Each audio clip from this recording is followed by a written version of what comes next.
you're out of my mind. The sky is turning red. We're getting high, wasting time. You've got nothing to hide.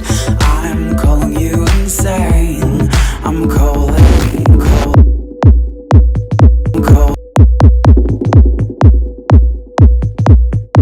Mon parcours professionnel a été quand même assez simple et assez beau. Donc, j'ai commencé à jouer de la musique électroniquement, digitalement en fait, en 2009.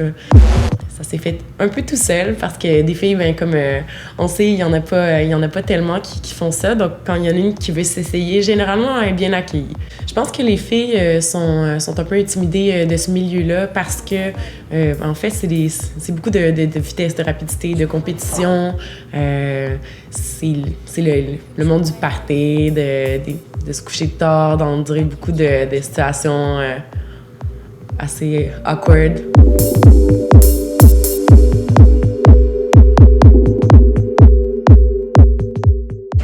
La différence entre ma façon de gérer en tant que femme puis la façon de gérer en tant qu'homme, je pense que les femmes en général, on a une fibre un peu plus humaine, je dirais. On est vraiment plus axé, on ressent beaucoup plus les sentiments des autres. Je pense que ça nous aide aussi à gérer les employés. On peut parler du stigma, des fois, on a l'impression que si une femme était plus dure ou plus stricte, est-ce qu'elle aurait une réputation d'être bitch? Pas tout le temps, mais malheureusement, oui, je crois qu'il y a encore ce stigma-là de dire que si une femme s'affirme ou met son pied à terre, elle est perçue plus comme étant difficile qu'étant une strict businesswoman. Tandis qu'un homme qui dit « on va faire ça comme ça », genre « j'ai entendu votre opinion, mais je tiens à mon idée », est perçu comme un bon businessman, puis d'être strict. C'est malheureux, mais ça fait encore partie de la réalité.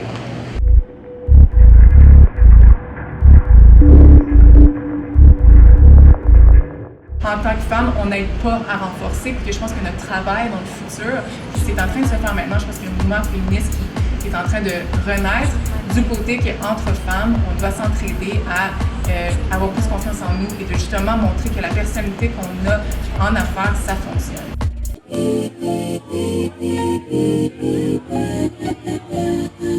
Je veux tout. Je veux pas sacrifier comme, OK, je vais faire mon carrière, après je vais sortir de mon carrière, je vais être une maman. Alors j'ai choisi d'être une artiste parce que je savais que je peux continuer ça pendant toute mon vie et que je dois pas arrêter ça. Parce que tu dois être très fort, tu dois être une femme qui est très indépendante, qui sait qui tu es, parce qu'il n'y a personne autour de toi peut-être qui va t'encourager. Alors c'est vraiment ton voix intérieure féminine qui va te guider, mais je trouve que j'avais aucune limite, qu'est-ce que je peux faire.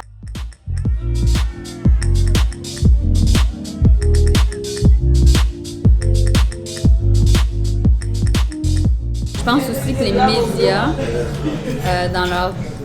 à cause du virage technologique, se sont retrouvés à devoir avoir énormément de pression de vente de copies. Puis ce qui vend, c'est une forme de cynisme.